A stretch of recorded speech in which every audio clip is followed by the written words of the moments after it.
The morning mist clings to the forest floor like a living thing, swirling around the ankles of the lead tracker as he freezes mid-step. His hand rises slowly, fingers splayed, the universal signal that has meant stop for hundreds of thousands of years. Behind him, 11 other members of the hunting party halt instantly, their bodies tense, eyes scanning the dense Jurassic undergrowth for danger. But Craw isn't signaling danger. He's signaling something far more valuable. His weathered hand points downward, and the hunters crowd around, careful not to disturb what lies before them. There, pressed deep into the mud beside a slow-moving stream, is a footprint that would dwarf a grown man. The impression is nearly 5 feet across, with 3 distinct toe marks radiating outward like the petals of some massive prehistoric flower. Water has begun to seep into the edges of the track, but the definition remains sharp. This print is fresh, perhaps only hours old. "Triceratops," Craw whispers, though everyone already knows. His voice carries the weight of experience earned over 40 seasons of hunting. Bull, full-grown, maybe 12 tons. The implications ripple through the group like electricity. 12 tons of meat. Enough protein to feed their tribe of 70 people for an entire lunar cycle. Enough fat to render into fuel for their fires through the coming cold season. Hide thick enough to create shelters. Bones that could be shaped into tools that would last generations. Horn that could be traded with neighboring tribes for obsidian, for medicinal plants, for the pigments they use in their sacred ceremonies. This isn't just a hunt. This is survival. This is the difference between a tribe that thrives and one that slowly withers as hunger takes the old, the young, the weak. Nara, the youngest hunter at only 16 seasons, kneels beside the track. Her fingers hover just above the impression, reading it like a language written in mud and time. The rear foot is deeper on the left side, she observes, her voice steady despite her youth. It's favoring the right. Injury? Old age? Craw grunts approval. The girl has keen eyes, eyes that might one day lead hunts of her own, if she survives long enough. Both, maybe, he says. See how the toes aren't evenly spaced? That front left toe sits at an angle. Could be an old break that never healed properly. This information is gold. A healthy Triceratops is one of the most dangerous creatures in their world. A walking fortress of bone and muscle, with horns that can gore a Tyrannosaurus and a beak that can snap a human in half. But an injured one? An animal that can't move at full speed, that tires more easily, that might be separated from its herd because it can't keep pace? That's prey. The hunters exchange glances. No words are needed.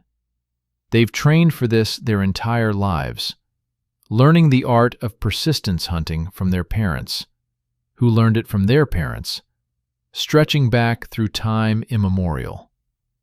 They know what must happen next. They will track this animal. They will follow it for as long as it takes. They will push it, stress it, keep it moving until exhaustion does what their spears alone never could. Bring down something that outweighs them by thousands of pounds. But first, they need to understand their quarry. Craw moves upstream, his eyes scanning the soft earth. 20 paces away, he finds what he's looking for. Another print, then another. The stride length tells him how fast the animal was moving. The depth tells him about weight distribution. The drag marks between prints reveal how the injured leg is affecting the animal's gait. "It stopped here to drink," calls out Dren, one of the mid-level hunters. He's standing beside a section of stream where the bank has been torn up, where massive amounts of water have been displaced. See the vegetation? It fed, too. Stripped these ferns clean. This is the detective work that separates successful hunters from dead ones. Every piece of information builds a picture. The Triceratops stopped to drink and feed, which means it felt safe enough to pause. It's traveling alone, not with a herd. A lone bull, most likely past its prime, possibly driven out by younger, stronger males. The feeding suggests it's not in a panic, not running from a predator. It's simply moving through its territory, following the ancient routes that its species has used for millions of years. But where is it going? Craw's eyes trace the direction of the prints. They lead northeast, away from the coastal lowlands where his tribe makes camp, deeper into the interior forests where the ferns grow as tall as trees and the canopy blocks out the sun. It's dangerous territory. Allosaurus packs hunt there. Massive sauropods shake the earth with their footsteps. Flash floods can turn dry ravines into raging rivers in minutes. It's also 72 hours distance minimum to track an animal this large through terrain that difficult. 72 hours without the safety of camp. 72 hours carrying only what they can pack on their backs. 72 hours where a single mistake, a twisted ankle, a venomous bite, an encounter with a predator could mean death. The lead hunter turns to face his team. These 12 individuals represent the best his tribe has to offer. 6 men, 6 women, ranging in age from Nara's 16 seasons to his own 43. Each one is a specialist. Dren knows plants, which ones heal, which ones kill, which ones can be eaten in desperation. Sala can start a fire in rain using nothing but friction and patience.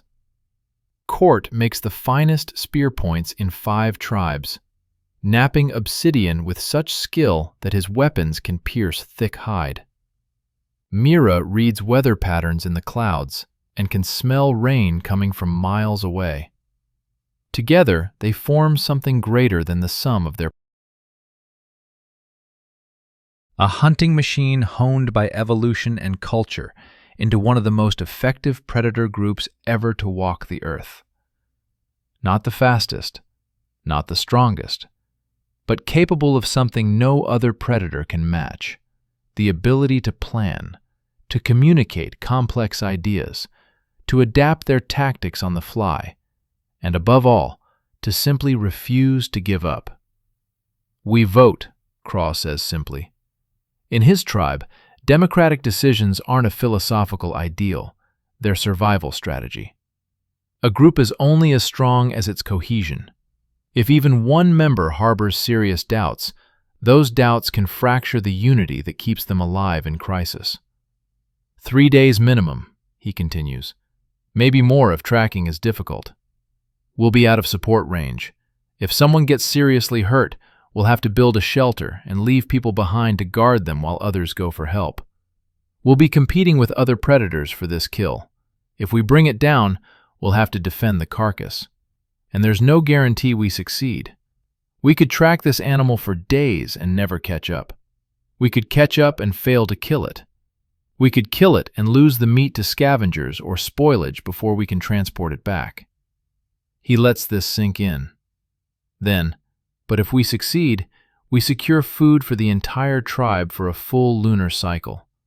We prove ourselves as providers, and we add to the stories, the hunts that will be told around fires for generations.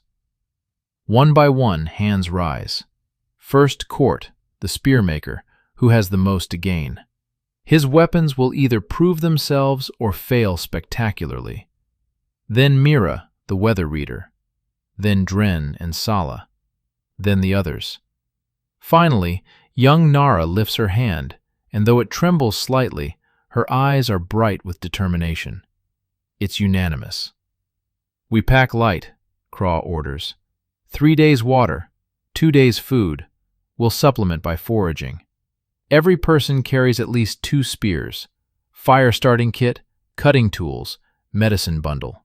Nothing else. The hunters scatter to prepare. They cache their non-essential gear in a hollow tree, marking it with a sign that will tell their tribe mates where they've gone and what they're doing. Precious minutes are spent checking weapons, testing spear hafts for cracks, ensuring obsidian points are firmly attached with sinew and pine resin. Mira consults the sky, reading the high clouds that predict weather 2 days hence. She doesn't like what she sees. There's a storm building far to the east, but not enough to call off the hunt. They fill their water bladders, made from the preserved stomachs of large animals, at the stream. Each person takes a moment to drink deeply, hydrating now for the exertion ahead. Nara watches the older hunters and copies their methodical preparations. She checks her gear 3 times, then a 4th, until Sala catches her eye and nods approvingly. Nervousness is fine. Carelessness is fatal. The sun has climbed 2 hands' width above the horizon when they finally set out. Craw takes point, reading the tracks, with Nara beside him serving as his apprentice. The others spread out in a loose formation, maintaining visual contact but scanning different sectors, some watching the ground for additional signs, others watching the forest for threats, still others looking upward where pterosaurs circle and small dinosaurs leap between branches. The first few miles are almost easy. The Triceratops left a trail that a child could follow. Broken ferns, crushed undergrowth, regular footprints in every patch of soft ground. The animal was in no hurry, browsing as it walked, leaving piles of dung that steam in the morning cool. Craw examines one of these piles, breaking it apart with a stick. The contents tell him about the animal's health, what it's been eating, whether it has parasites, whether its digestion is functioning properly. This one looks normal. Good. A sick animal can spoil meat.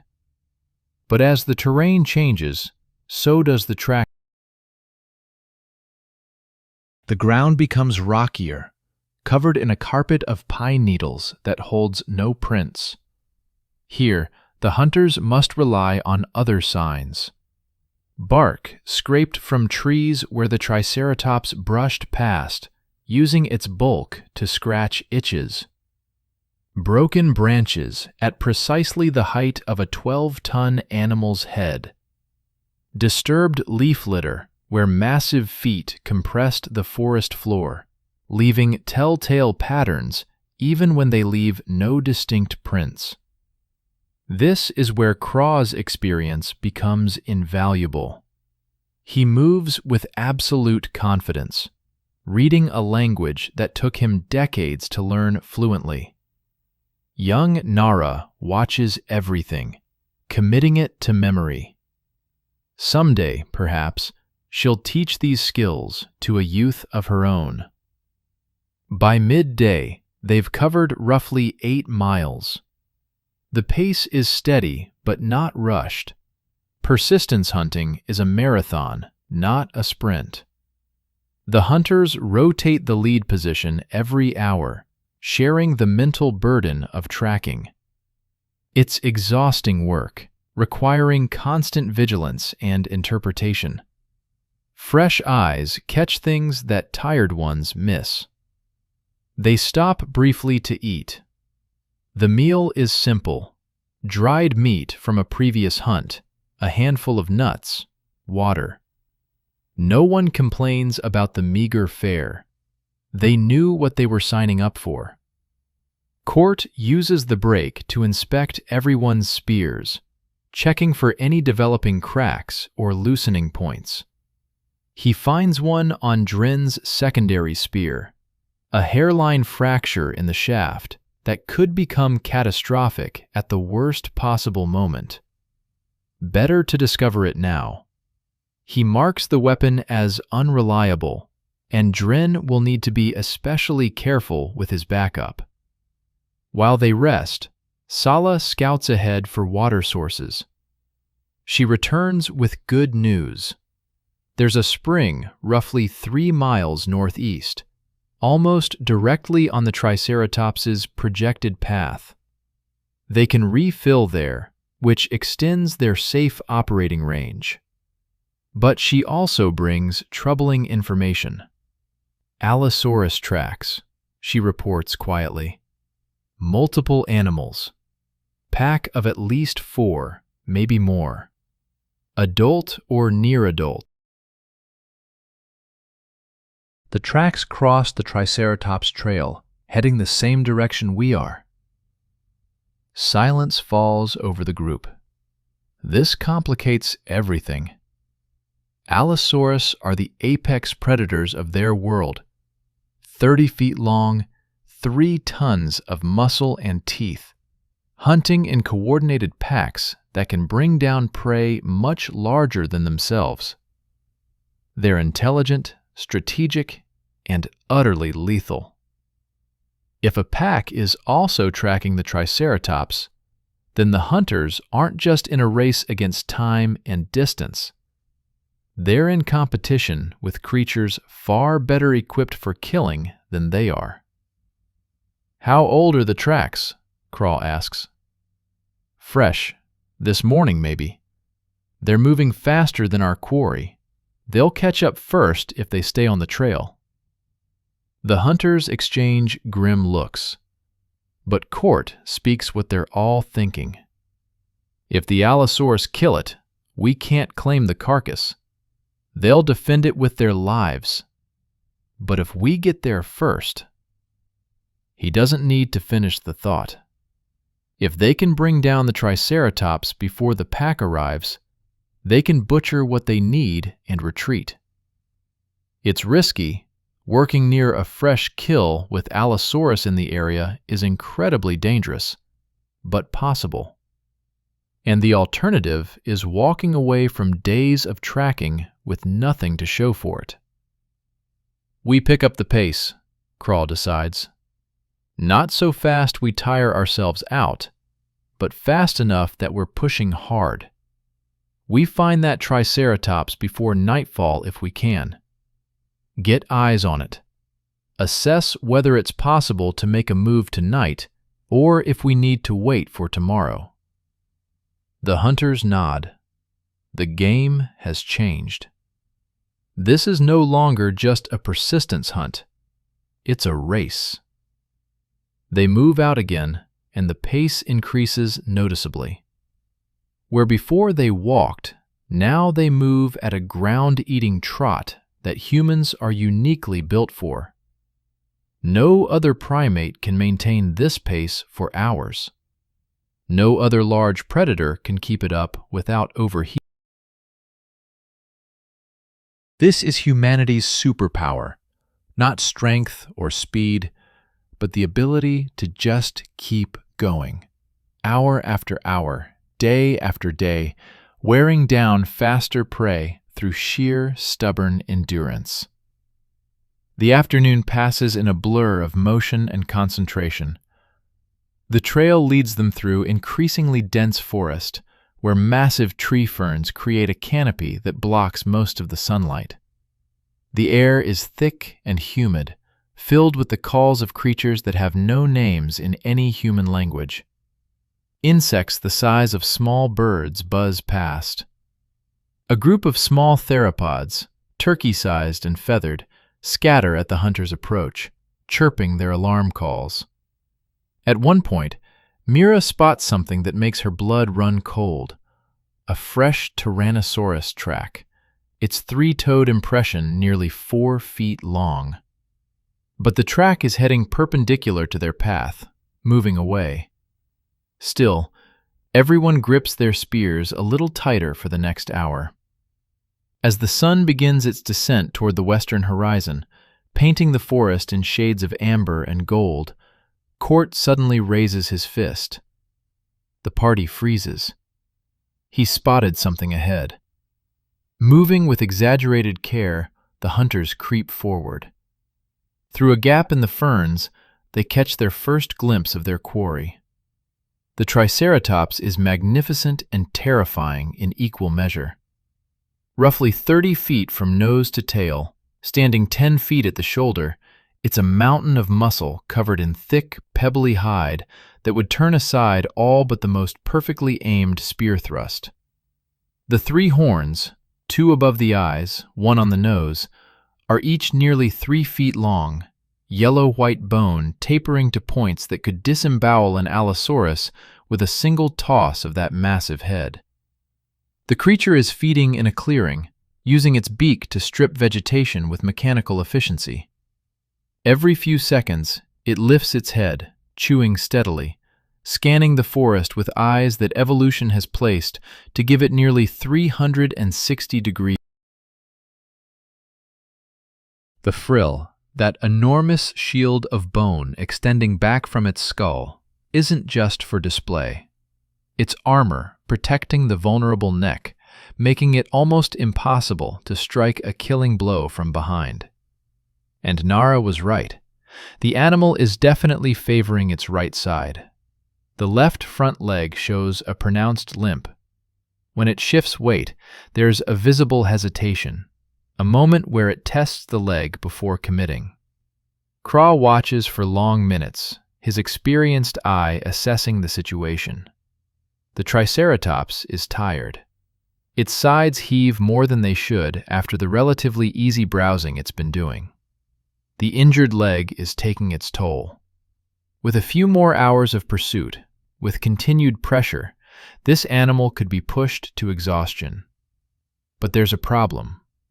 In the dirt near where the Triceratops feeds, Craw spots them. Allosaurus tracks, so fresh that water hasn't even begun to seep into their edges. The pack passed through this clearing within the last hour, maybe less. They've seen or scented the Triceratops. They're somewhere nearby, quite possibly setting up an ambush of their own. Night is falling fast in the forest.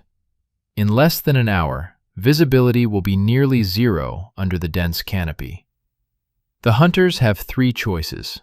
Attempt an attack now, in failing light, against a target that can still move with deadly speed. Continue pursuing and risk a nighttime encounter with the Allosaurus pack. Or stop here, make camp, and hope they can pick up the trail again at dawn. Craw gathers his hunters in a tight circle, speaking in whispers barely louder than breath. This is the first critical decision point. Whatever they choose now will determine not just the success of the hunt, but potentially who lives and who dies over the next 72 hours. The vote is close, but ultimately unanimous. They make camp here, maintaining visual contact with the Triceratops for as long as light permits, then settling in for what will be a very long, very nervous. No fire. The smoke and light might alert the Allosaurus pack to their presence. Just cold water, dried meat, and watches rotated every 2 hours through the darkness. As the last light fades from the sky, Craw watches the Triceratops settle down for the night, its massive bulk making the earth shake as it lowers itself to the ground. Somewhere out in the darkness, he knows, yellow eyes are watching the same creature. The race has begun in earnest. Day 1 ends not with triumph, but with anticipation. The next 72 hours will test everything these hunters have learned, everything they believe about themselves, everything their culture has taught them about patience, persistence, and the razor-thin line between predator and prey. The Triceratops breathes heavily in the darkness, unaware that its life has already been claimed, twice over. The only question remaining is which predator will collect. The pursuit. The night passes with agonizing slowness. Craw takes the first watch, his eyes straining against the absolute darkness beneath the forest canopy. In this world, night is not just the absence of light. It's a physical presence, thick and suffocating, filled with sounds that make even experienced hunters question their courage. Something large moves through the forest to the east, its footsteps causing vibrations that travel through the earth. The steady rhythm suggests a sauropod, one of the long-necked giants that feed continuously, day and night, consuming hundreds of pounds of vegetation just to fuel their massive bodies. The sound is oddly comforting. Sauropods mean that nothing immediately deadly is nearby, as most predators give the giants a wide berth. But then comes another sound, a coughing roar that echoes through the darkness, raising the hair on the back of Craw's neck. Allosaurus. The call is answered by another, then a third, coming from different directions. The pack is communicating, coordinating, hunting. Craw's hand tightens on him. The calls seem to be moving away, heading northwest. But sound does strange things in the dense forest. What seems distant might be close. What seems close might be miles away. He wakes Court for the next watch without speaking, just a hand on the shoulder and a gesture. Court nods understanding and takes his position, while Craw lies down, his spear within arm's reach, his body exhausted, but his mind refusing to quiet. Sleep, when it comes, is fitful and filled with dreams of running, always running, legs pumping but never gaining ground, while something massive and unstoppable thunders behind. The hunters wake before dawn, moving stiffly from a night on cold ground. They eat quickly, mechanically, more dried meat, water that tastes of the animal stomach bladders that hold it, a handful of seeds that Dren collected the previous day. It's barely enough calories to sustain their level of activity, but that's by design. Hunger sharpens the senses, keeps the mind focused. They'll feast when the hunt is done.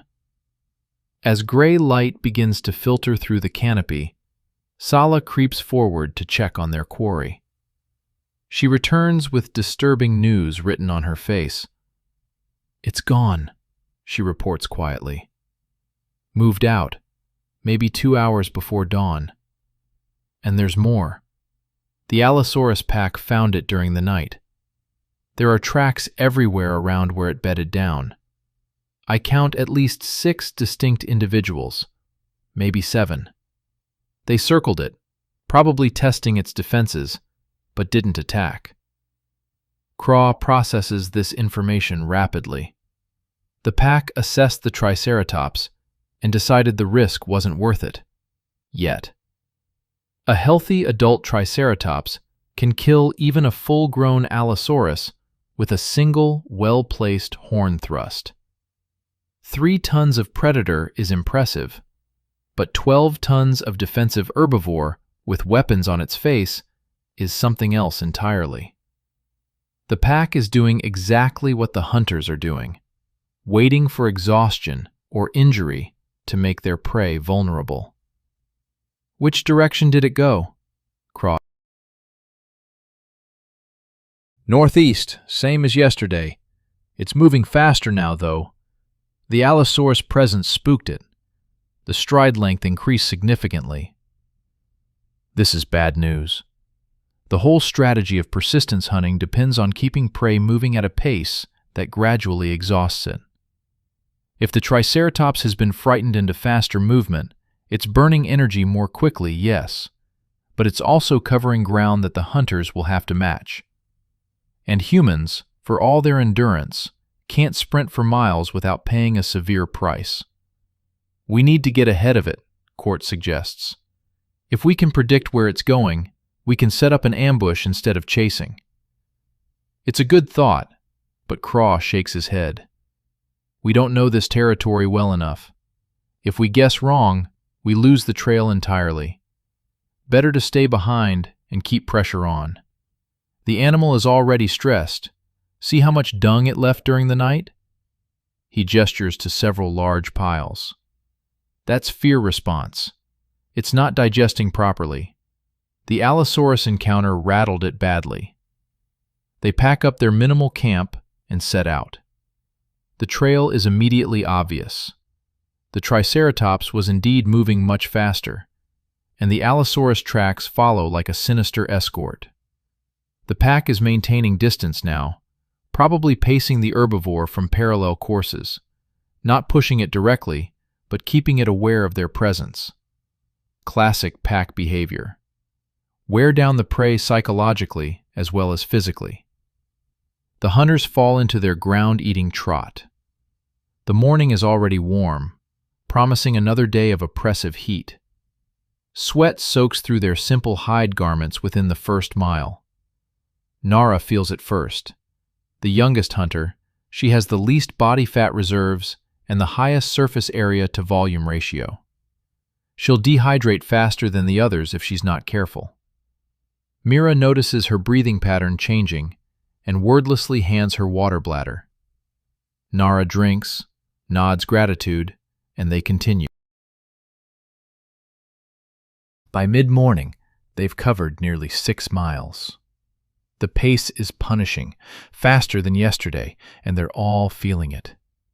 Dren has developed a blister on his left heel that started bleeding, leaving small red smears on the rocks they cross. He doesn't complain. Complaining serves no purpose, but Court notices and makes a mental note. If the blister worsens, it could cripple Dren's mobility within hours. The trail leads them into rougher country. The dense forest gives way to more open terrain, studded with rocky outcrops and crossed by deep ravines. This is flash flood country.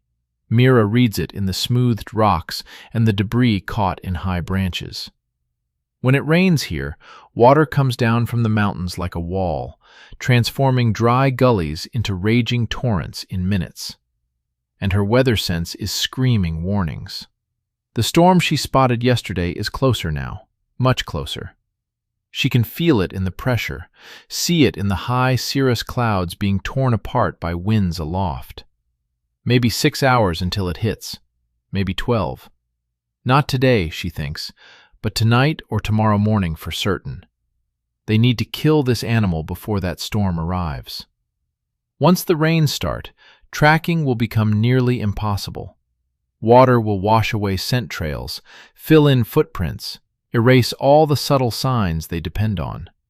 Worse, the flash floods will force them to higher ground, potentially separating them from their quarry or trapping them on the wrong side of an impassable torrent. "We're gaining on it," Craw announces at their midday rest. He's been watching the signs carefully. The tracks are getting fresher. See this dung? It's still warm inside. We're maybe 2 hours behind now, 3 at most. The hunters exchange glances. 2 hours means they might catch visual contact before nightfall. It also means they're getting close to a decision. Do they push for contact today and risk attacking when they're exhausted from the pursuit? Or do they maintain distance, let the Triceratops tire itself further, and plan for a day 3 assault? The decision is taken out of their hands. As they crest a rocky ridge, Court suddenly drops flat, pulling Nara down with him. The others freeze, then slowly, carefully, crawl forward to join him. What they see in the valley below makes Craw's breath catch. The Triceratops has stopped in a wide, shallow basin dotted with cycads and horsetails. It's drinking from a stream that cuts through the center of the basin, its massive head lowered, guard temporarily down. The injured leg is clearly worse now. When it shifts weight, there's a visible tremor, a moment where the animal almost buckles before catching itself. But that's not what holds the hunter's attention. On the far side of the basin, partially concealed in a stand of tree ferns, are the Allosaurus. Craw counts 7 distinct individuals, all adults or near adults, their distinctive theropod profiles unmistakable even at this distance. They're not hiding, exactly. They're too large for true concealment, but they're being remarkably patient, watching the Triceratops with the cold calculation of experienced killers. The pack is waiting for the same thing the humans are, the moment when exhaustion or injury makes the herbivore vulnerable enough to risk an attack. And judging by how the Triceratops is moving, that moment might not be far off. "We have a problem," Salo whispers. "If the pack attacks and succeeds, we get nothing. If they attack and fail, the Triceratops will be on high alert and much harder to approach. If we try to attack now, we'll be doing it with 7 Allosaurus watching from 200 paces away." She's right, and everyone knows it. The situation has become exponentially more complex. The hunters aren't just tracking prey anymore. They're engaged in a 3-way competition where any move by one party will affect the others. Craw's mind races through scenarios. They could try to spook the Allosaurus pack, drive them off temporarily, but that would alert the Triceratops to danger and send it running again. They could wait for the pack to attack and try to steal the kill afterward. Suicide. They could attempt to circle around and get ahead of the Triceratops, set up their own ambush, but the pack would see them moving and might interpret it as competition, triggering their attack instincts. Then Nara speaks, her young voice uncertain but clear. "The stream, where does it go?" They all look. The stream flowing through the basin curves northeast, disappearing into a narrow ravine between 2 cliff faces. Mira's eyes widen as she reads the geography. "It's a natural choke point," she breathes. "The ravine walls are maybe 15 feet high on both sides. There's only one way through, following the stream bed. If the Triceratops goes that way, we could get above it," Court finishes. "On the cliff tops, direct spear casts down into the kill zone. It can't charge uphill at us, can't use those horns effectively. It's brilliant and terrifying. The ravine would give them enormous tactical advantage, height, cover, multiple angles of attack. But it requires 2 things. First, the Triceratops has to actually enter the ravine. Second, they have to get into position without the Allosaurus pack noticing and deciding to rush the attack before losing their opportunity. "The pack is focused on the Triceratops right now," Dren observes. "If we move slowly, stay low, use the terrain, we might be able to circle wide and reach that ravine without drawing attention." It's a massive gamble. 2 hours of careful movement through open country, while 7 apex predators are within striking distance. If even one Allosaurus spots them and decides humans are easier prey than a Triceratops, the hunt ends in blood and screaming. But the alternative is losing the kill entirely, or engaging in a ground-level fight against an animal that outweighs them by tons, with a pack of competing predators ready to join the fray. "We vote," Craw says, though his tone suggests he's already made up his mind. This time, the vote isn't unanimous. 3 hunters, including Dren with his injured foot, vote to maintain surveillance and wait for a better opportunity. They argue that the risk of crossing open ground with the pack present is too high, that patience has brought them this far and should continue to guide them. But 9 hands rise in favor of the ravine plan. In tribal democracy, majority rules when survival hangs in the balance. The 3 who voted against it nod acceptance. They made their case, they were outvoted, and now the group moves as one. The next 2 hours are among the most nerve-wracking of Craw's entire life. The hunters split into 2 groups of 6, moving independently to present smaller profiles. Craw leads one group in a wide arc to the north, using every dip in terrain, every cluster of vegetation, every shadow to mask their movement. Court leads the second group on a parallel course slightly farther south. They move with agonizing slowness. 10 paces, then freeze and assess. 10 more paces. Check the Allosaurus positions. Still focused on the Triceratops. Keep moving. Nara's heart pounds so hard, she's certain the predators will hear it. Sweat runs into her eyes, but she doesn't dare wipe it away.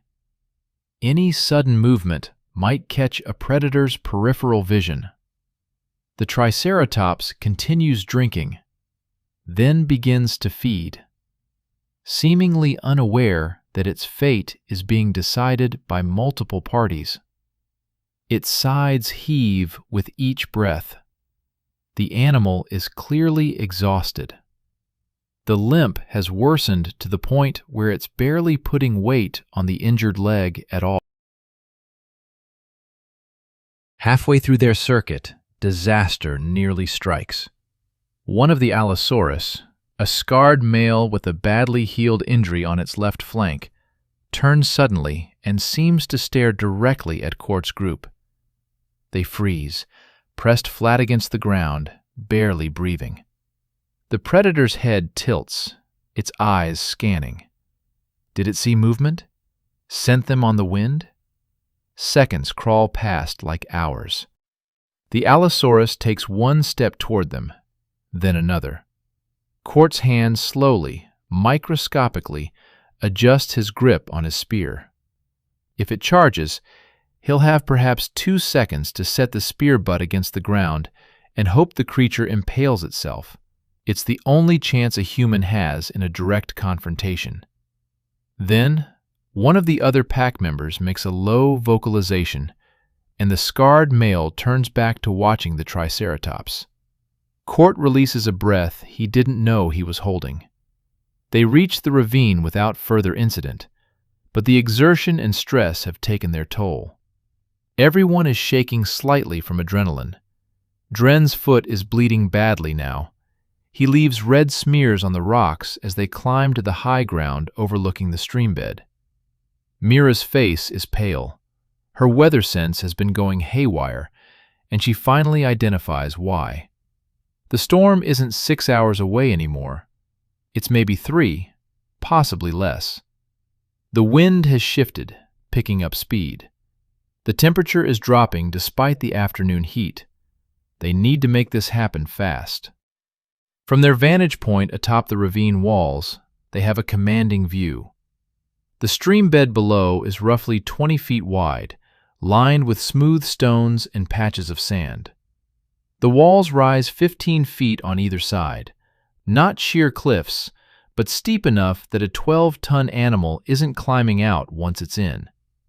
The ravine runs for about 200 paces before opening into another small valley beyond. If the Triceratops enters this natural corridor, it will be trapped. But will it enter? That's the question that haunts Craw as he positions his hunters. 3 on each clifftop, spaced along the ravine to provide overlapping fields of fire. Their best spear throwers in the prime positions, their strongest hunters ready to make multiple casts. They go over the plan in whispers. Aim for the flanks behind the front legs, where the hide is thinnest, where major blood vessels run close to the surface. Multiple spears, coordinated timing. Bleed it out, not trying for an instant kill, which is nearly impossible with an animal this large, but creating enough trauma that shock and blood loss do the work. Then they wait. The sun continues its descent. The wind picks up further, carrying the smell of distant rain. Dark clouds are piling up on the eastern horizon like an advancing army. Mira was right. The storm is coming fast, much faster than normal. This might be one of the violent convection events that turn the Jurassic world into chaos for hours at a time. In the basin below, the Triceratops has finished feeding. It stands for a long moment, swaying slightly, clearly exhausted. The Allosaurus pack has moved closer, tightening their circle. They can sense weakness like sharks scenting blood. One of them makes a short, rushing movement, a feint, testing the herbivore's reaction time. The Triceratops wheels with surprising speed despite its injury, horns lowered, a bellow erupting from its throat that shakes the air. The Allosaurus backs off, but doesn't retreat far. They're getting bolder. Then, as if making a decision, the Triceratops begins moving northeast, toward the ravine, toward the stream that represents the path of least resistance through this broken landscape. Craw's heart rate spikes. It's happening. The animal is coming to them. But so is the Allosaurus pack. They've seen the Triceratops start moving, and they're not letting it out of their sight. They flow forward in a loose line, maintaining distance but clearly intent on following. The Triceratops reaches the mouth of the ravine and pauses. Its head swings back and forth, eyes scanning the cliff tops. Does it sense the trap? Do millions of years of evolution scream warnings about confined spaces? Don't think, Craw prays silently. Just move. You're tired. The water looks cool. The ravine offers protection on both sides. Just walk in. Walk in and end this. For a moment, everything hangs in perfect balance. The exhausted herbivore, the patient predators above, the advancing pack behind, the storm rolling in from the east, the sun sinking toward the western horizon. The entire Jurassic world seems to hold its breath. Then the Triceratops takes a step forward. Then another. It enters the ravine. The humans above tense, readying their spears. This is it. This is the moment that 3 days of tracking, 2 sleepless nights, countless miles, and immeasurable risk have built toward. But they can't attack yet. The animal is too close to the entrance. If their spears don't immediately disable it, it will simply turn and flee back out. They need it deeper, committed to the ravine, far enough in that retreat becomes harder than continuing forward. The Triceratops moves slowly up the stream bed, its injured leg dragging slightly. 20 paces in, 30, 40. And then, at the mouth of the ravine, the Allosaurus pack arrives.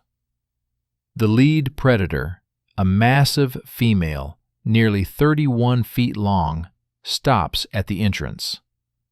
Her head tilts, yellow eyes scanning the ravine walls. Unlike the Triceratops, her predator's brain immediately recognizes the tactical disadvantage of the enclosed space. She makes a rumbling vocalization, and the pack spreads out along the ravine entrance instead of following. They're waiting, letting the Triceratops get deeper into the trap, but not entering themselves. Smart. Terrifyingly smart. The Triceratops is 60 paces into the ravine now, directly below where Court and Sala are positioned. Craw makes eye contact with Court across the gap. Court nods slightly. Ready. But before Craw can give the signal, everything goes wrong. The storm, which Mira thought was still an hour away, arrives with apocalyptic suddenness. One moment, there's just wind and dark clouds. The next, the sky opens, and rain comes down not in drops, but in sheets. A solid wall of water that turns the world gray and cuts visibility to almost nothing. The Triceratops bellows in surprise and alarm. The Allosaurus pack scatters back from the ravine entrance as lightning splits the sky, thunder following instantly. The strike was close, maybe half a mile away. And the stream at the bottom of the ravine, which moments ago was a gentle flow over smooth stones, begins to rise. Craw realizes with horror what's about to happen. Flash flood. The water is coming down from the mountains, funneling into every ravine and gully, and they're sitting on top of what's about to become a raging torrent. "Now!" he screams, barely audible over the storm. "Attack now!" The hunters rise from concealment and hurl their spears. The range is longer than ideal. They needed the animal deeper into the ravine, but there's no more time.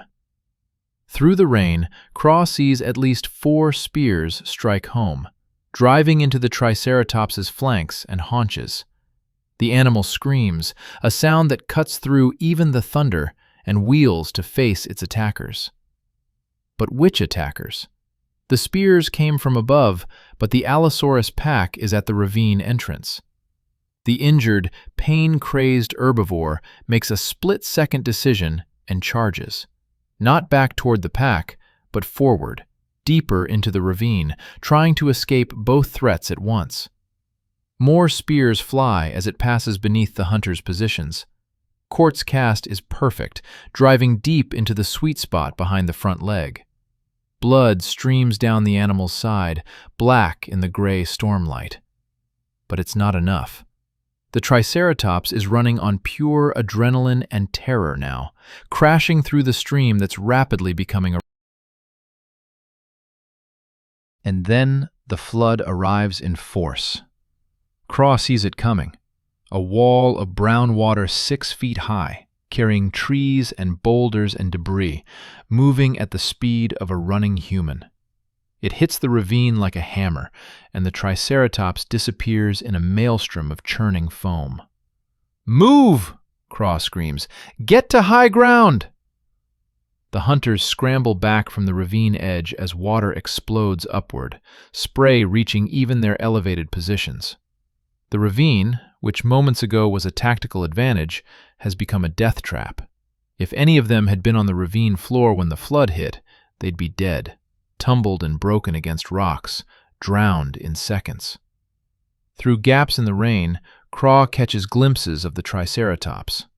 Impossibly, incredibly, the animal is still on its feet, braced against the torrent, its massive weight barely enough to keep it from being swept away. Blood from its spear wounds mixes with the floodwater, creating pink foam. But it's dying. The spears did their work. The animal's movements are becoming sluggish, its head drooping. It takes a step forward, then another, somehow finding purchase on the ravine floor even as water swirls around its legs. It's trying to escape, still fighting, still refusing to yield. And then, like a curse from an angry god, the Triceratops emerges from the far end of the ravine. It staggers into the valley beyond, water streaming from its flanks, spears jutting from its sides like quills, blood pouring from a dozen wounds. The hunters watch, stunned and soaked, as their prey, wounded, exhausted, but still alive, disappears into the storm-lashed forest beyond. They've lost it. After nearly 48 hours of tracking, after the perfect ambush, after everything went according to plan, they've lost it to sheer bad timing and the fury of nature.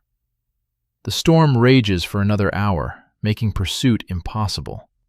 By the time it passes, leaving the air crystal clear and strangely cold, the flood has erased every track, every sign. The stream that was ankle-deep that morning is now a raging river 15 feet deep, impossible to cross, cutting the hunters off from their quarry. As night falls on day 2, the hunting party gathers on the north side of the ravine, exhausted, frustrated, and facing a brutal truth. They've used more than half their food supplies. Everyone is battered and bruised. Dren's foot injury is serious. He can barely walk. The storm has scattered the Allosaurus pack, but they're still out there somewhere, still competition. And somewhere in the forest ahead, a 12-ton Triceratops is bleeding from multiple spear wounds, dying slowly, but not dead yet. "We find it tomorrow," Craw says quietly, staring into the darkness. "Whatever it takes. We didn't come this far to fail." Nara looks at the older hunter, sees the determination in his eyes, but also something else: doubt. For the first time since this hunt began, their lead tracker isn't certain they can succeed. Day 2 ends not in triumph, but in uncertainty. One day remains of their 72-hour window. One day to find a wounded animal in a vast wilderness. One day to finish what they started, or die trying. The kill. Dawn breaks cold and clear, the storm having swept away the oppressive humidity and left the world scrubbed clean. The hunters wake to find everything changed. The gentle stream they crossed 2 days ago is now a muddy torrent 20 feet across. The forest floor is littered with broken branches and uprooted ferns. Everywhere, the landscape bears the scars of water's violence. And every track, every sign, every trace of the Triceratops they've pursued for 48 hours has been completely erased. Craw stands at the edge of the flooded ravine, staring at the churning water with an expression that borders on despair. Behind him, the other hunters are conducting a grim inventory. Their food is nearly gone. Perhaps one small meal remains for each person. Water isn't a problem now, but nutrition is. They're burning thousands of calories per day with minimal replacement. The human body can endure this for a limited time, but that time is running out. Worse, Dren's foot has become badly infected overnight. The blister that started as a minor annoyance has transformed into something dangerous. The skin around it is hot and swollen, red streaks radiating up his ankle, the telltale signs of blood poisoning. He needs rest, treatment, and food. What he's getting instead is another day of forced march through hostile terrain. "We should split up," Court suggests quietly. "Send Dren and maybe 2 others back to the tribe for help. The rest of us continue." It's practical thinking, but Craw shakes his head. Split up and we're vulnerable. 9 hunters can defend against most threats. 3 or 4? That's an invitation for predators. And Dren can't make it back alone. We'd need to send at least 4 people with him to ensure safe passage. That leaves 8 to finish the hunt. And we need everyone if we find the Triceratops. "If we find it," Sala says softly. "Craw, there's no trail. The flood washed everything away. That animal could be anywhere in a 10-mile radius by now. It could be dead already, and we'd never know. It could have made it across the river and be miles away. We could search for 3 days and find nothing." The words hang in the air like an accusation. Sala isn't being defeatist. She's being realistic. Every hunter has been on failed pursuits. Sometimes the prey escapes. Sometimes nature intervenes. Sometimes you do everything right and still lose. That's the truth of hunting in a world where humans aren't the apex predator, where they survive by wit and cooperation rather than fang and claw. But something in Craw refuses to accept defeat. Not yet. Not when they've invested so much, risked so much, come so close. He thinks of the tribe waiting back at camp, 70 people including the children, the elders, the ones too sick or injured. He thinks of the food stores that are running low, of the approaching cold season, of the responsibility that sits on the shoulders of every provider. The animal is badly wounded, he says, speaking slowly, thinking through each word. Multiple spear hits, significant blood loss. It can't have gone far. Exhaustion and injury will slow it drastically. The flood came from the east, pushing everything west. Basic physics suggests the Triceratops, if it survived, would have been pushed or driven in that direction as well. He turns to face his hunters. We know it exited the ravine on the north side. We know the river is impassable here. So we follow the river west, looking for a place narrow enough to cross. Once we're on the north side, we search for blood, for disturbed vegetation, for any sign of a 12-ton animal crashing through the forest while injured. That's a lot of ifs, Dren points out, wincing as he shifts weight off his bad foot. If it survived the flood, if it went west, if we can find a crossing, if it left enough sign for us to follow. Yes, Craw agrees simply. A lot of ifs. But the alternative is returning empty-handed after 3 days, with nothing to show but exhaustion and an injured man. I'd rather take the ifs. He looks each hunter in the eye, reading them. Nara's young face shows determination mixed with fear. She's never been this deep into a hunt, never felt the pressure of dwindling resources and mounting desperation. Court's expression is calculating, already thinking through logistics. Mira looks worried, her weather sense probably picking up something she doesn't like about the atmospheric conditions. Sala appears skeptical, but willing. Dren is in obvious pain, but trying to hide it. We vote, Craw says, maintaining the tribal tradition even now. But understand what we're voting on. If we continue and fail, we might not have enough energy reserves to make it back to camp safely. If Dren's infection worsens, we could lose him. If we encounter a predator while we're this depleted, we'll be at serious disadvantage. This isn't a small risk anymore. This is gambling with lives. The silence that follows is heavy with implications. These aren't naive optimists. They're experienced hunters who understand exactly what Craw is describing.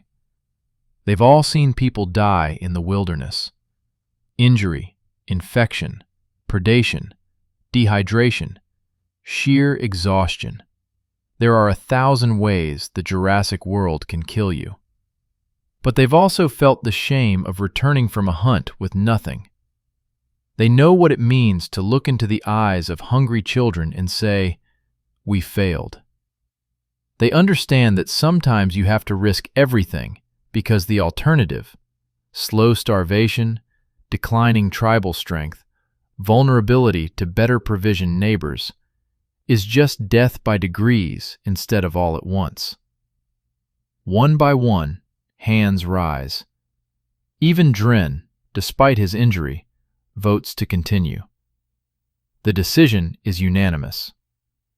Then we move, Craw says, fast as we can. We find a crossing, we find the Triceratops, and we end this today, no matter what. The next 3 hours test the hunters' endurance beyond anything they've experienced. Following the swollen river westward means navigating terrain that's been ravaged by the flood. Mud sucks at their feet with every step. Fallen trees block their path, requiring exhausting detours or dangerous climbs. The ground is treacherous, seemingly solid earth giving way without warning to sink them knee-deep in muck. Dren falls twice, barely catching himself both times. After the second fall, Court and Sala position themselves on either side of him, creating a human support structure. It slows them down, but leaving Dren behind isn't an option, and letting him struggle alone would slow them even more. Nara, despite her youth and lighter build, proves herself invaluable. Her smaller size and agility allow her to scout ahead, finding the safest routes through the post-storm chaos. She moves like a ghost through the debris, testing footing before committing weight, reading the landscape with intuition born of necessity. Finally, after what feels like an eternity of struggle, Mira calls out, "Here! The river narrows!" They gather at a point where the river, forced between two rocky outcrops, compresses to perhaps 12 feet wide. The current is vicious, brown water churning white with fury. But it's crossable. Maybe. The rocks on either side provide anchor points. If they use spears as bracing poles, link themselves together with what little cordage they have, take it slow and careful. "I'll go first," Court announces. He's the largest and strongest, the one most likely to maintain footing against the current. "I get across, secure a line to that tree on the far side. Then you follow one at a time, using the line for support." It's a solid plan, but Craw sees the flaw immediately. "If you get swept away, we lose you and any chance of crossing. We can't afford to lose anyone, especially not our best spearmaker." "So who goes?" Court challenges. "Someone has to be first." Nara steps forward before Craw can answer. "I do. I'm lightest. If I get swept away, the current might carry me to a bank where I can scramble out. If Court gets swept away, he drowns. I'm expendable. He's not." "No one is expendable," Craw snaps. But he sees the logic even as he hates it. Nara weighs perhaps 90 pounds against Court's 180. Her chances of surviving a swim in that current aren't good, but they're better than a heavier person's. Before anyone can argue further, Nara ties a length of braided sinew around her waist. Court and Sala brace themselves, holding the other end. If she goes under, they'll try to pull her back, though in that current, it might just drag them all in. The young hunter approaches the water's edge. Her hands are shaking, but her jaw is set. This is her moment, the test that will define whether she becomes a true provider for her tribe or remains forever on the periphery. She steps into the current and immediately staggers. The water is knee-deep and moving with terrifying force. She braces her spear against the rocks underwater, using it like a third leg, and takes another step. Then another. The water rises to her thighs, then her waist. The current is trying to tear her legs out from under her with each passing second. Halfway across, disaster strikes. Her forward foot finds no purchase, a hole carved by the flood, invisible beneath the churning water. She drops suddenly, water rising to her chest, and for a horrible moment everyone thinks she's going under. But Nara does something unexpected. Instead of fighting to stay upright, she releases her spear and throws herself forward, swimming with the current at an angle, using the water's force rather than opposing it. The braided line pays out rapidly as Court and Sala struggle to control it without snapping it or letting it pull them in. Nara's head goes under. 5 seconds.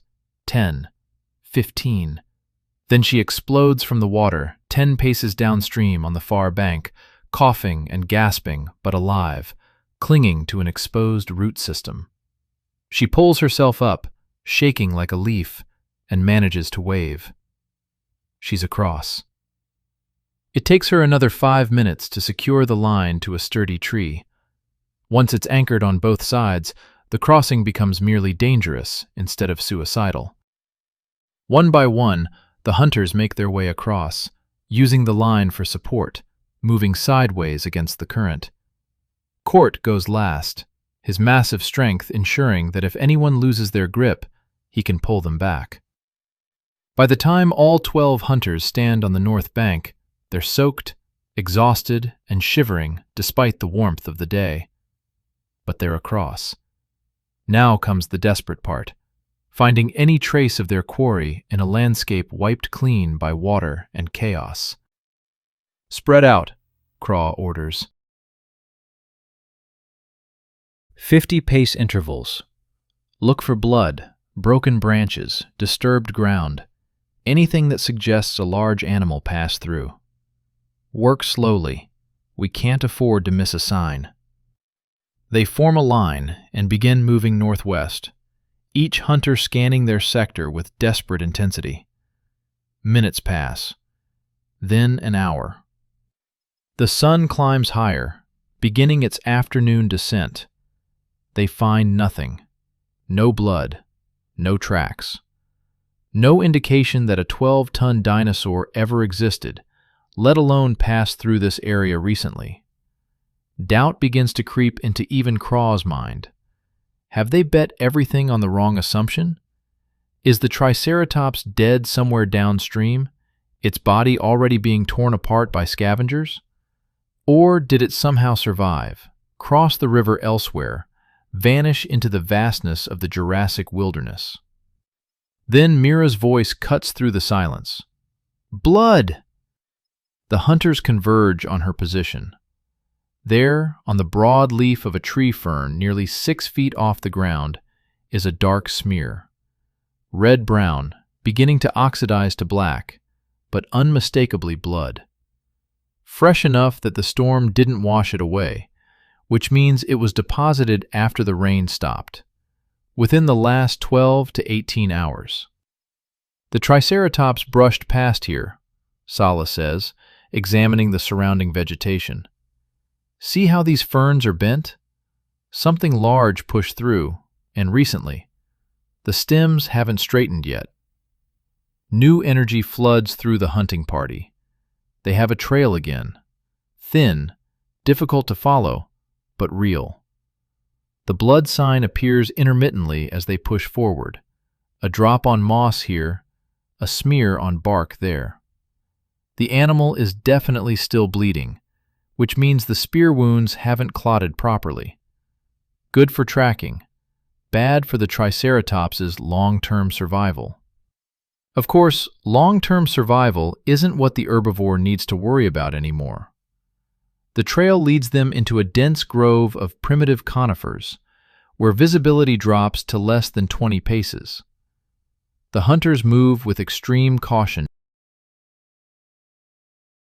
A wounded animal is unpredictable. It might flee, or it might charge, and they won't see it coming until it's on top of them. Court pauses, sniffing the air. "Do you smell that?" They all do. The metallic tang of blood, yes, but also something else. The heavy, musky odor of a large herbivore. Body heat and stress pheromones, and the distinct smell of an animal whose body is beginning to shut down from trauma. They're close. Very close. Craw gestures for silence and carefully parts a curtain of hanging moss. What he sees beyond makes his breath catch. The Triceratops is perhaps 30 paces away, standing in a small clearing. But standing is generous. It's swaying on its feet, head lowered almost to the ground, sides heaving with labored breaths. 6 spears still jut from its flanks, the wooden shafts dark with dried blood. Fresh blood seeps from the wounds with each heartbeat, pooling on the ground beneath it. The animal's injured leg has given out entirely. It's bearing no weight on it at all, balanced precariously on 3 legs like a grotesque tripod. Its eyes, which were bright and alert 2 days ago, are now dull and glazed. This is a creature in the final stages of dying, not dead yet, but without hope of recovery. More importantly, it's alone. No Allosaurus pack, no competing predators, just the hunters and their prey, finally facing each other after 72 hours of pursuit. Craw gathers his hunters in a tight circle. "We're going to do this carefully," he whispers. "No heroics, no risks. That animal can still kill any one of us with a single toss of those horns if we're careless. We surround it, maintain distance, and throw spears from multiple angles simultaneously. We want massive trauma all at once, overwhelming its system. If it charges, the target scatters and we regroup. Clear?" Everyone nods.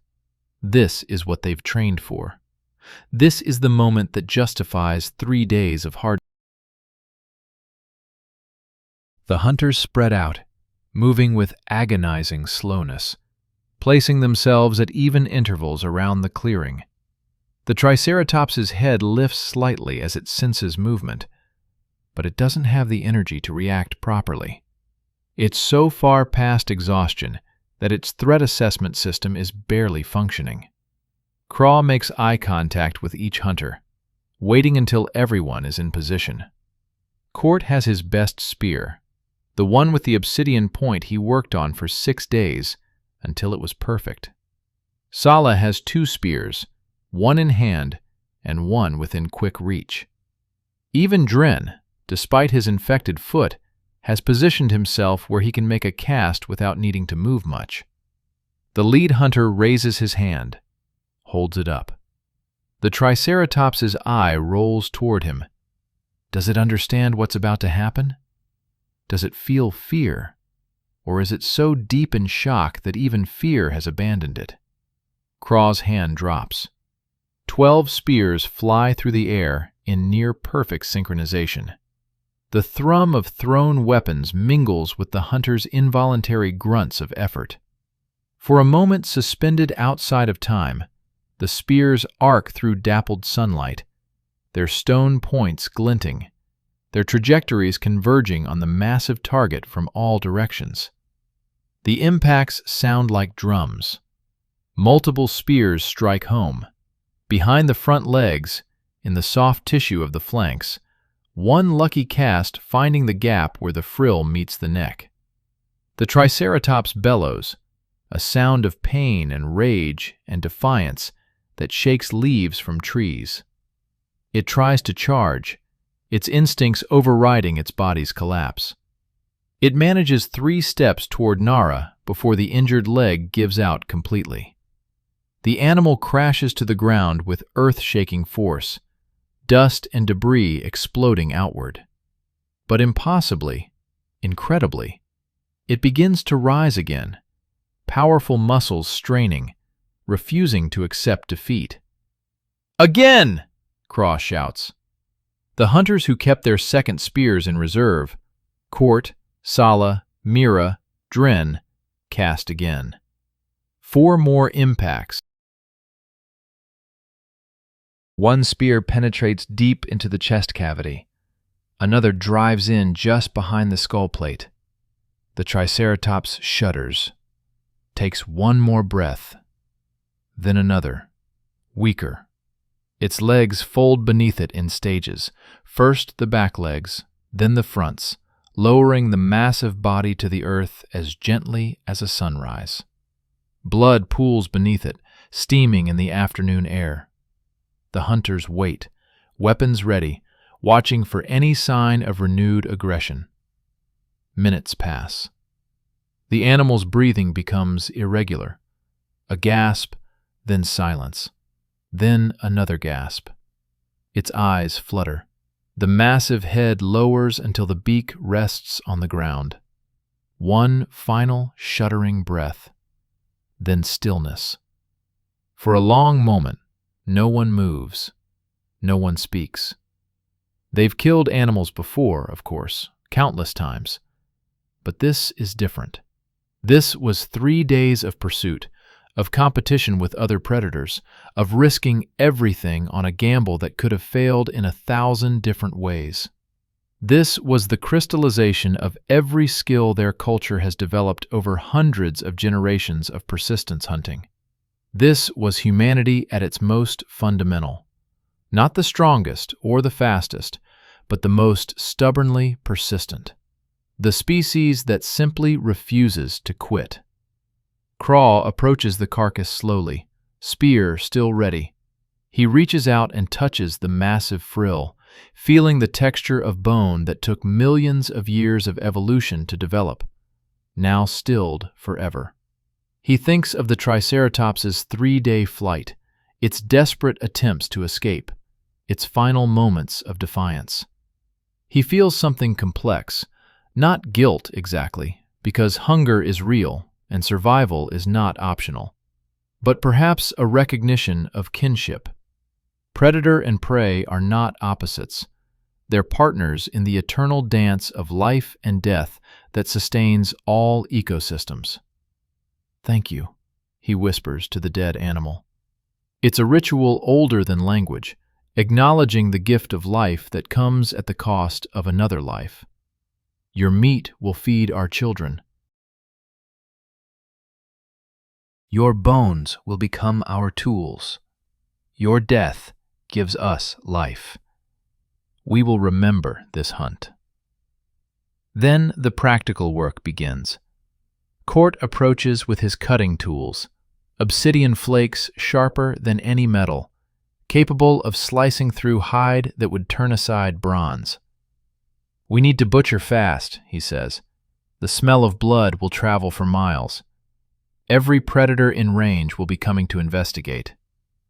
He's right, and everyone knows it. They've won the race against the Allosaurus pack, against time and weather and their own physical limitations. But now comes the most dangerous part, defending their kill long enough to harvest it. The hunters work with practiced efficiency. First, they open the abdomen, carefully avoiding rupturing intestines that could spoil meat.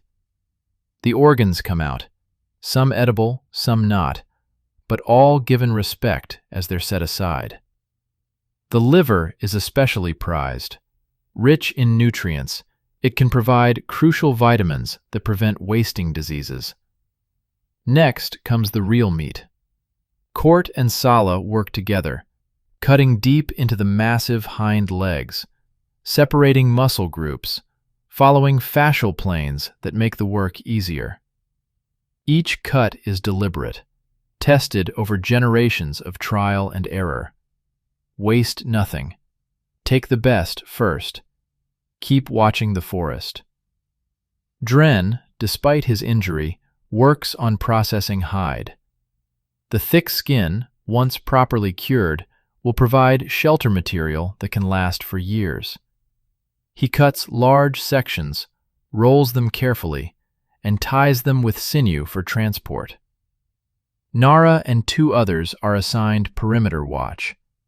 They stand in a triangle around the butchering site, spears ready, eyes scanning the forest. Every sound makes them tense: the crack of a branch, the call of a pterosaur, the rustle of wind through ferns. Is that just wind, or is it something massive approaching through the undergrowth? 2 hours pass. The hunters have harvested perhaps 400 pounds of prime meat, carefully packed into hide bundles that can. They've taken choice organs, long bones that can be cracked for marrow, sections of hide, even the horns. These alone are worth a fortune in trade, their value measured in months of labor. But they've barely made a dent in the carcass. Thousands of pounds of meat remain, and already flies are gathering. The carcass will bloat within hours as bacteria begin their work. By tomorrow, it will be swarming with scavengers. By the day after, only bones will remain. This is the cruel mathematics of scavenging predator ecosystems. The hunters can carry perhaps 60 pounds per person, 100 if they push themselves. 12 people means 700 pounds maximum, maybe 6% of the animal's total body weight. The rest?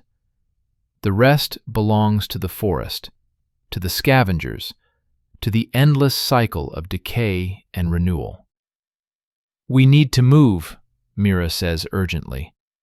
Her weather sense is flaring again, but this time it's not about storms. It's about pressure. The feeling of being watched, of attention focused from multiple directions. Something's coming. Multiple somethings. As if summoned by her words, a sound echoes through the forest. The coughing roar of an Allosaurus.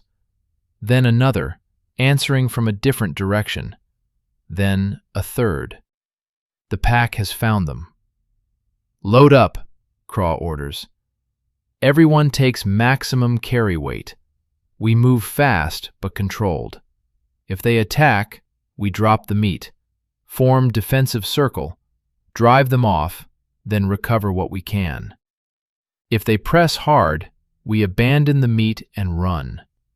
Lives are worth more than food.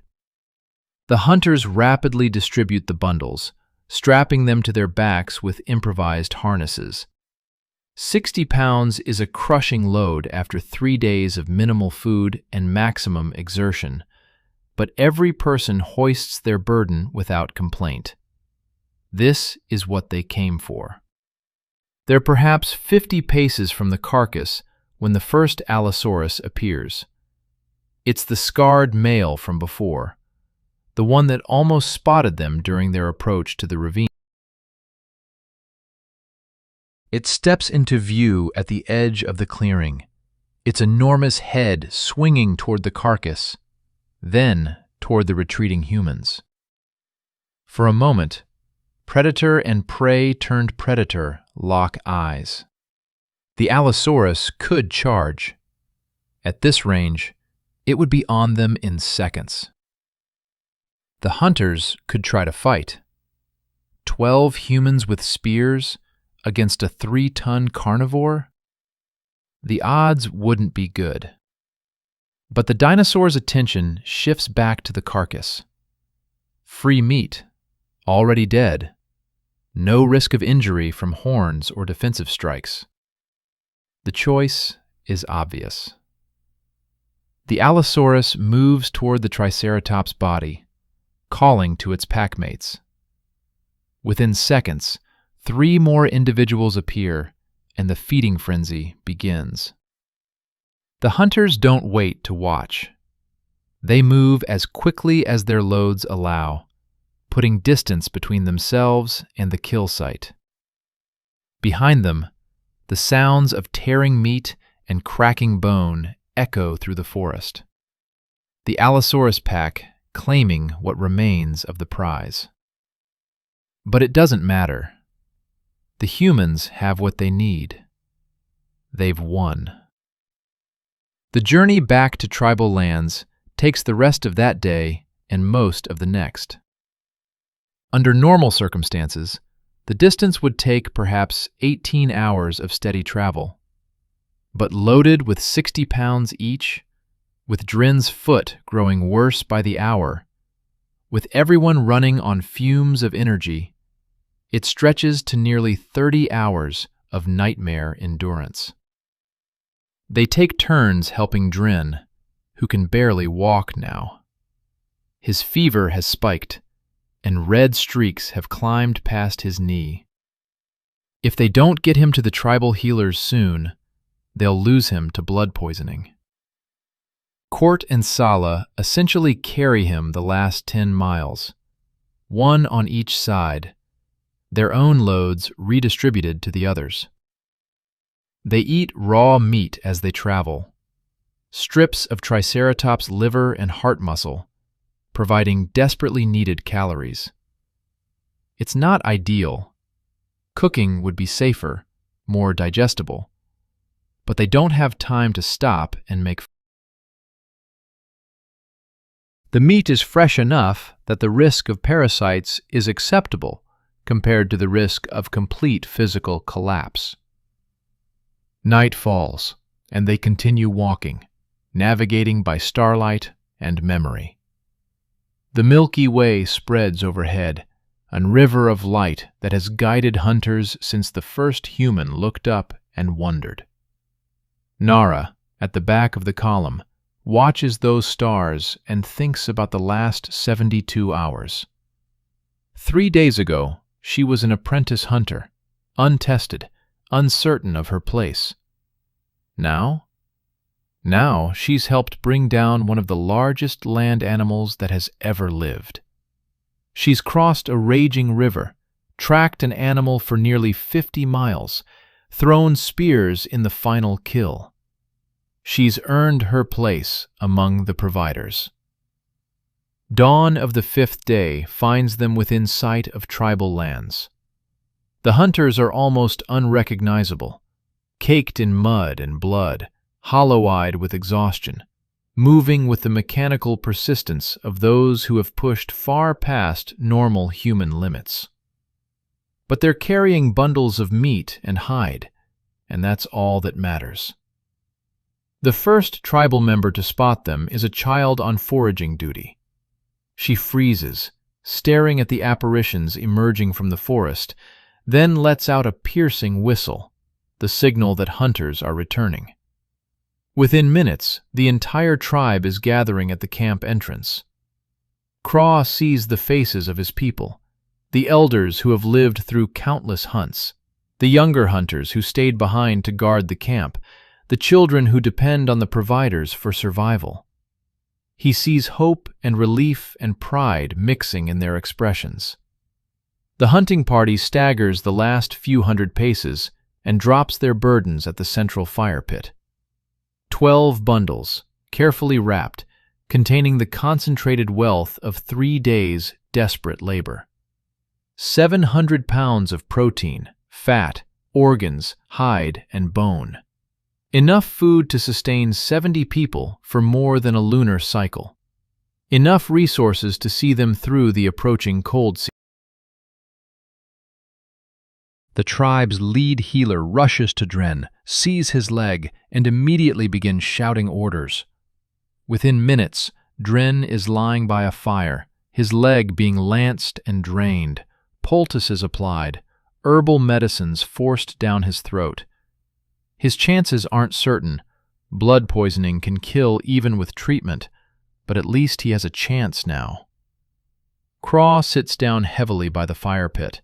His entire body is screaming for rest, for food, for relief from the constant stress of the last 72 hours. Someone hands him water, and he drinks without tasting it. Someone else brings cooked food, stew from a previous hunt, still warm, and he eats mechanically. The tribe's elder approaches, moving slowly on joints stiffened by age. She studies Craw's face for a long moment, then nods once. "Tell me," she says simply. And Craw does. He tells the story of the 72-hour hunt, starting from the moment they found the first track. He describes the stalk, the competition with the Allosaurus pack, the ravine ambush that went wrong, the flash flood, the desperate crossing, the final tracking and kill. He leaves nothing out, not the moments of doubt, not the near disasters, not the luck that sometimes made the difference between success and failure. Other hunters add their perspectives. Court describes the moment when the spears flew. Sala recounts the river crossing. Young Nara, her voice still shaky with exhaustion and emotion, tells about being first across the flood channel. The tribe listens in complete silence. This isn't entertainment. This is education. The children are learning what hunting really means, the risks and costs and skills required. The younger hunters are absorbing lessons that might save their lives on future pursuits. The elders are updating their mental libraries of hunting wisdom, noting what worked and what didn't for future reference. When the tale is finished, the elder speaks. "You have provided. You have maintained the honor of hunters. You will be remembered." In any culture, in any time, these words would matter. But here, now, in a world where every day is a struggle against entropy and starvation and the thousand dangers of the Jurassic wilderness, they carry the weight of ultimate validation. The hunters have done their job. The tribe will survive another cycle. The great wheel of life and death, predator and prey, hunger and satisfaction, continues its eternal rotation. As night falls and the tribe begins the work of processing the meat, preserving what can be preserved, and preparing what will be consumed fresh, Craw lies down for the first time in 72 hours. His last thought before unconsciousness takes him is of the Triceratops, its determination to survive, its refusal to yield easily, its final moments of defiance. Predator and prey, he thinks. Not so different after all. Both fighting to live, both willing to go to extraordinary lengths for survival, both worthy of respect. Then sleep claims him, deep and dreamless, the sleep of someone who has pushed to the absolute limit and found, somehow, enough to reach just a little bit further. The 72-hour hunt is over. But the story will be told around fires for generations. It will be refined and repeated, becoming part of the tribe's cultural heritage, teaching future hunters what's possible when human stubbornness meets perfect planning and just enough luck. In a world of giants and monsters, in an age when humanity has no natural weapons except intelligence and endurance, 12 people tracked and killed something that outweighed them by tons. They did it through cooperation, patience, skill, and absolute refusal to accept defeat. This is what makes humans human. Not strength, not speed, but the ability to imagine a goal, plan a path to reach it, adapt when plans fail, and simply never, ever give up. The Triceratops provided meat for a month, but the story of its hunting will feed the tribe's spirit for generations. And in the end, isn't that just as important? The legacy. 3 lunar cycles pass before Dren can walk properly again. The infection nearly kills him. For 5 days he burns with fever, delirious, mumbling about rivers and horns and walls of water. The tribal healers work around the clock, changing poultices every few hours, forcing medicinal teas down his throat, performing rituals that are part medicine and part prayer. On the 6th day, the fever breaks. On the 10th day, he sits up and asks for food. On the 20th day, he takes his first tentative steps, supported by Court on one side and Sala on the other. His leg will never be quite the same. There's permanent scarring, a stiffness that will plague him in cold weather. But he's alive. In the Jurassic world, survival is the only victory that matters. The tribe uses every part of the Triceratops with reverential efficiency. The meat, carefully preserved through smoking and salting, feeds 70 people for 38 days. Not a single pound is wasted. Even pieces that begin to spoil are rendered into tallow for fire starting and waterproofing rather than discarded. The hide becomes 3 shelter panels that will last for years, providing protection from rain and cold that could mean the difference between life and death when winter storms sweep down from the mountains. The bones are processed into tools: scrapers, awls, needles, hammerstones. A single Triceratops femur, properly worked, can provide bone material for a dozen different implements. The horns become legendary. Court spends weeks carefully shaping one horn into a ceremonial spear point, using techniques passed down through generations. The finished weapon is as long as a man's forearm, perfectly balanced, with an edge that can split a hair. It becomes his masterwork, the piece he'll be remembered for long after he's gone. The other 2 horns are traded to neighboring tribes. One goes to a coastal group in exchange for salt, obsidian, and dried seaweed, resources the inland tribe can't access on their own. The other is traded north for medicinal plants that don't grow in their territory, plants that can reduce fever, ease pain, prevent infection. The value of these trades ripples through the tribe's economy for months. But the most important product of the 72-hour hunt isn't material. It's the story. The elder, the tribe's keeper of oral tradition, spends weeks with each hunter individually, extracting every detail of the pursuit. She asks questions that seem irrelevant. What was the weather like when you found the first track? What did the forest smell like during the storm? How did your body feel at the moment of the kill?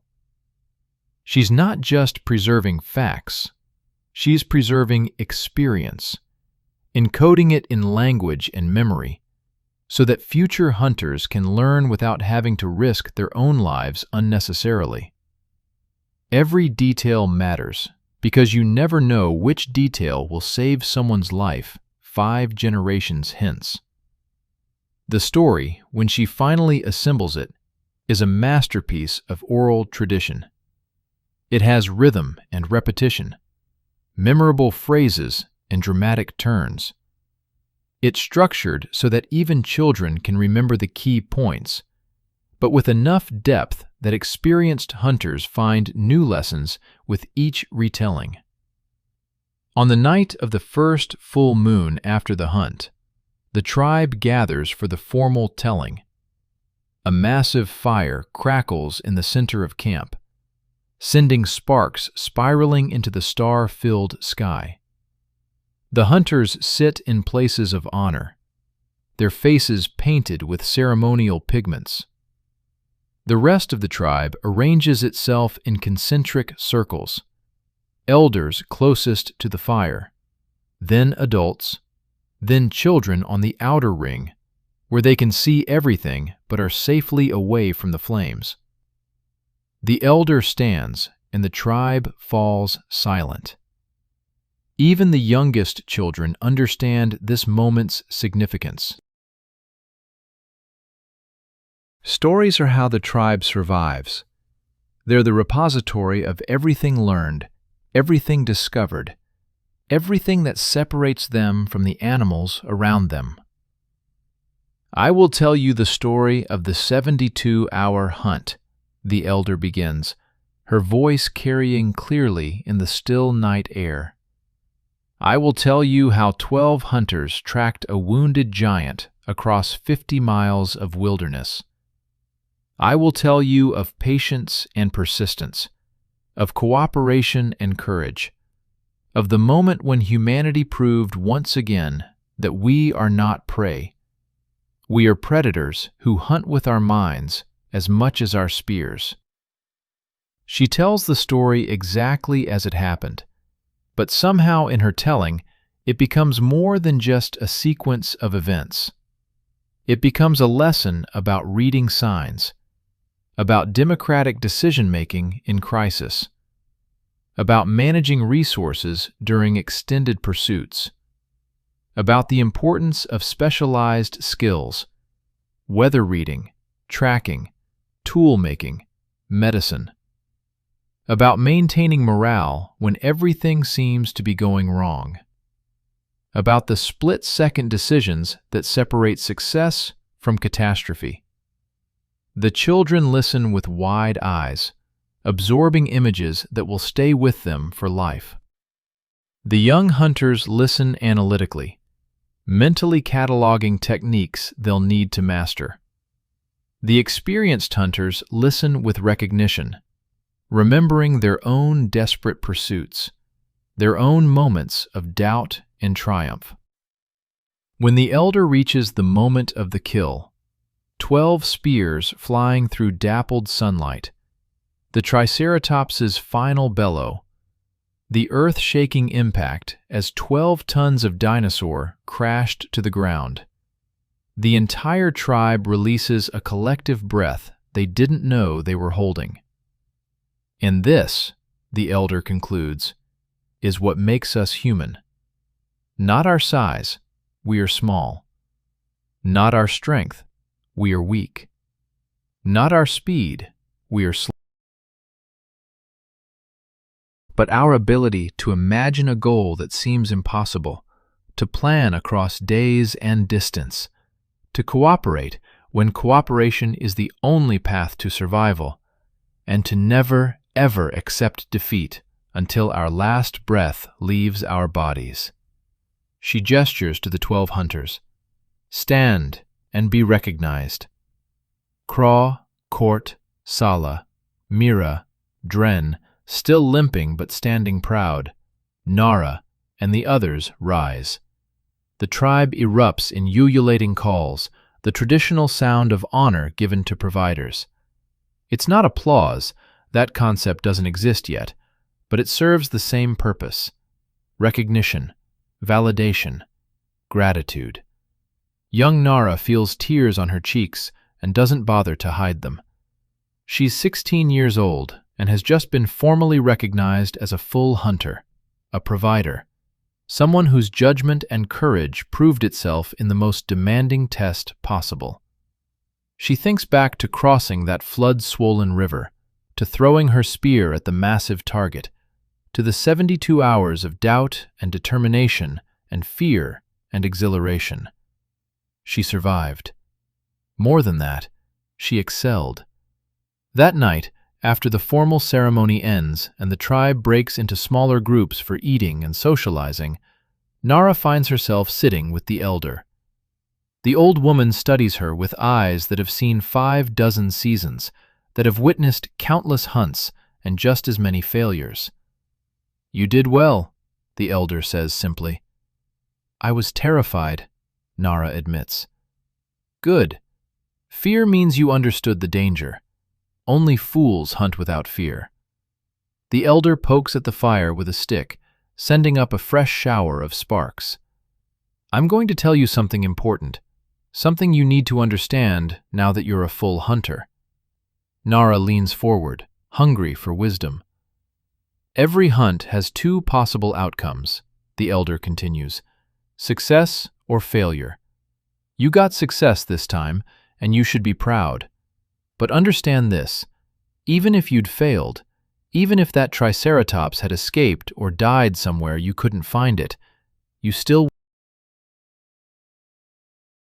experience still would have made you better.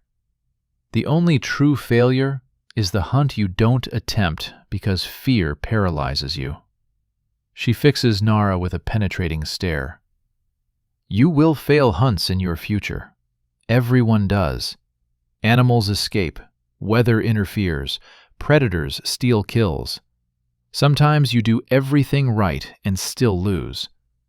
When that happens, remember this moment. Remember that persistence matters more than luck, that cooperation multiplies individual skill, that humans win not because we're powerful, but because we refuse to quit. Nara nods slowly, processing this. "How many hunts have you seen, Elder?" Too many to count precisely.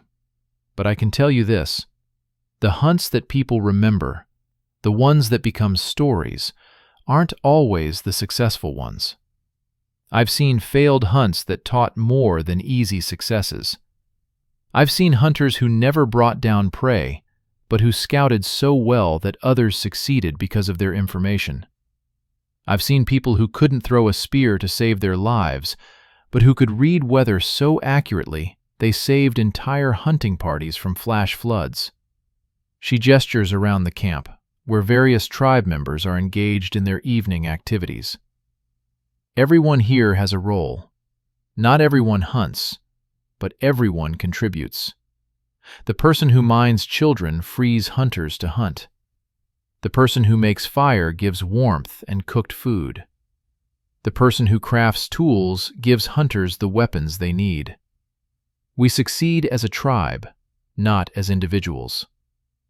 Nara thinks about this, about Court's perfect spear points, about Mira's weather sense, about Dren's plant knowledge, about how each individual skill combined to create a hunting machine far more effective than any single person could be.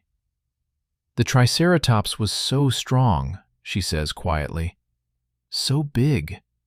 It could have killed any of us with one strike. How did we win?" The elder smiles. "Because it was alone, and we were..." Because it could only think about the next few minutes, and we could plan days ahead. Because it fought with horn and muscle, and we fought with knowledge passed down through hundreds of generations.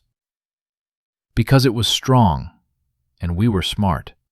She stands, joints creaking, and places a weathered hand on Nara's shoulder. "Never forget what you learned on that hunt. Speed isn't everything. Persistence is. Size isn't everything. Strategy is. Individual strength isn't everything. Cooperation is. These lessons will serve you for all your days." As the elder walks away, Nara sits alone by the fire, watching flames dance and shift. She thinks about the Triceratops, about its 3-day flight, about how it fought until its last breath. She thinks about Craw's leadership, Court's skill, Sala's courage. She thinks about her own river crossing, the moment when she threw herself into the current and trusted her tribe mates to pull her to safety if she failed. Across the camp, Craw is having a similar conversation with his own mentors. They're telling him what they tell all successful hunt leaders. Don't let pride make you reckless. Every hunt is different. What worked once might fail next time. Stay humble, stay cautious, stay alive. Court is cleaning his weapons, the ritual that grounds him after every major hunt. He runs his hands over the spear that struck the killing blow, feeling the slight variations in the obsidian edge, the smooth wood of the shaft. This spear has taken down prey that outweighed him by thousands of pounds. It's a humble tool, just stone and wood and sinew. But guided by human intelligence, it becomes something transcendent, a force multiplier, an extension of will made physical. Dren sits with the healers, learning about the plants they use to save his life. He can't hunt right now, not with his damaged leg, but he can learn. He can expand his knowledge base. When he does return to hunting, and he will return, even if he's slower than before, he'll bring new expertise. His near-death experience will make him better at recognizing and treating infections in others. Mira stands at the camp's edge, watching clouds build on the eastern horizon. Another storm is coming, maybe 2 days out. She can feel it in her bones, in the way the wind shifts, in the subtle pressure changes that most people never notice. This knowledge kept the hunting party alive during the pursuit. It will keep the tribe alive through countless future challenges. Sala is teaching a group of younger hunters about tracking, using marks in the dirt to demonstrate how to read stride length and weight distribution. She's passing on knowledge that took her years to accumulate, compressing that learning into lessons that others can absorb in hours. This is how cultures accelerate. Each generation stands on the shoulders of those who came before, seeing further, reaching higher. Days turn to weeks. Weeks turn to lunar cycles. The story of the 72-hour hunt becomes embedded in tribal lore, taking its place alongside other legendary pursuits. Children play at being the hunters, acting out the crossing of the flood channel, the throwing of the final spears. They're learning through play, internalizing lessons they won't need for years, but which might save their lives when the time comes. The cold season arrives, and the tribe weathers it successfully. The preserved Triceratops meat makes the difference between comfortable survival and desperate hunger. Other tribes in the region aren't so fortunate. News filters through the trading networks of groups that suffered losses, of hunger that took the old and the very young. But Kraw's tribe survives intact. More than that, they thrive. The successful hunt has boosted morale, reinforced tribal cohesion, validated their cultural practices. They enter the next warm season stronger than they began the previous one. Nara goes on other hunts. Some succeed spectacularly. Others fail, despite perfect planning and execution.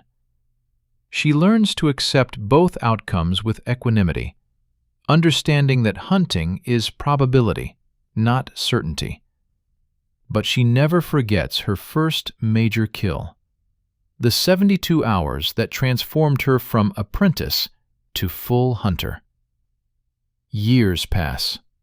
Nara becomes a lead hunter herself, guiding younger members through their first pursuits.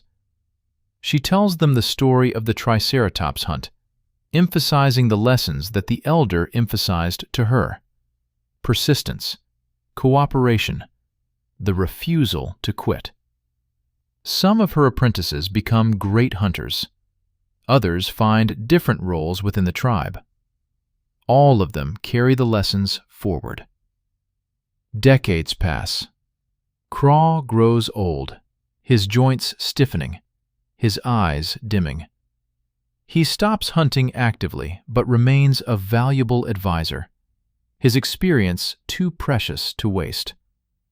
Young hunters seek his counsel before major pursuits. He tells them about the 72-hour hunt, about the decisions made and why, about the moments when everything hung by a thread. The Triceratops taught me something, he tells a young hunter who's preparing for her first solo lead. It taught me that size doesn't guarantee victory, that strength alone isn't enough, that the fighter who thinks, who plans, who adapts, that fighter usually wins, even against overwhelming physical advantages. He gestures at the young hunter's spear, at the obsidian point napped by Court years ago, still in use, still deadly. We're small and weak and slow compared to the animals we hunt. But we have this. He taps his temple. And this. He taps his heart. And when we combine them with this, he gestures at the entire tribe. We're unstoppable. The young hunter nods, absorbing the lesson. She'll carry it into her own hunts, her own leadership decisions, her own moments of crisis and triumph. Generations pass. The specific individuals involved in the 72-hour hunt eventually die, as all living things must. But the story survives. It evolves, as oral traditions do. Some details are embellished, others are simplified. New interpretations emerge. But the core remains constant. 12 hunters, 72 hours, 50 miles of pursuit, one massive kill. The lessons encoded in that story about persistence, cooperation, strategy, the proper management of resources during extended operations, the importance of specialized skills, the value of democratic decision-making under pressure. Those lessons propagate through the culture like ripples from a stone dropped in still water. Other tribes hear the story through trading contacts. It spreads, mutates, adapts to different cultural contexts. Some versions emphasize the tracking skills. Others focus on the river crossing or the final confrontation. But all versions carry the same fundamental message. Humans hunt not with fang and claw, but with mind and will, and the bonds we forge with each other. Tens of thousands of years pass. The Jurassic world gives way to new ages, new epochs. The dinosaurs, those magnificent giants that ruled the earth for hundreds of millions of years, eventually face their own reckoning. An asteroid, a climate shift, a series of catastrophic volcanic eruptions. The exact cause matters less than the result. The age of reptiles ends. The age of mammals begins. But the humans survive. They survive because they've mastered the art of adaptation, of persistence, of cooperation. They survive because they tell stories that encode survival strategies. They survive because 72 hours of desperate pursuit against overwhelming odds is, in some fundamental way, the defining human experience.